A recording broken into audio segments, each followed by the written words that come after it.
Good morning, everybody. Since we're all still feeling Purim in the air, I want to connect Purim to the Posuk we're in the middle of. And to refresh your memories, we're up to Posuk Hey, Asher Shel Yaakov Be'ezroi, Sivro al Hashem Leikav. Praiseworthy is he, who the God of Jacob is his helper, whose hope is in Hashem as God.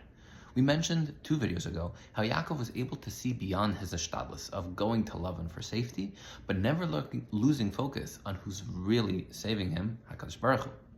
It's hard to see everyone as shluchim from Hashem, but perhaps no one did it better than Esther Hamalka. Chazal tell us that when Esther and Achashverosh and Haman were all together and Achashverosh asked Esther at the party, "Who's trying to kill your people?" Esther pointed at Achashverosh, which is crazy. Pointing at the king, he could chop your head off. So what was going on? In Esther's mind, Achashverosh and Haman were just puppets, and Hashem was pulling the strings. And she realized that this was Hashem presenting the moment to save the Jewish people. And as if she was talking to Hashem, she pointed at Achashverosh, because he signs the checks. He stamped his signet for approval. So Malach had to push her hand and point it to Haman. I want to share a personal story.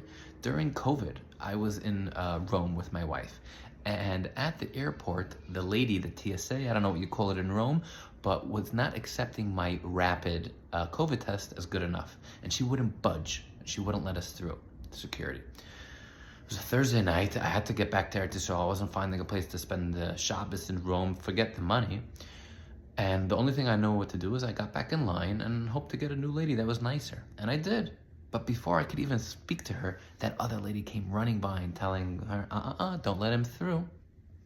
And at that moment, I can remember thinking of Esther.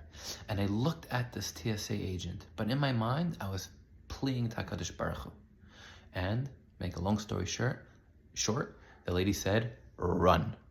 When we read this pasuk, if we can remind ourselves to be like Yaakov and Esther and see beyond the teva and notice HaKadosh Baruch Hu is behind it all.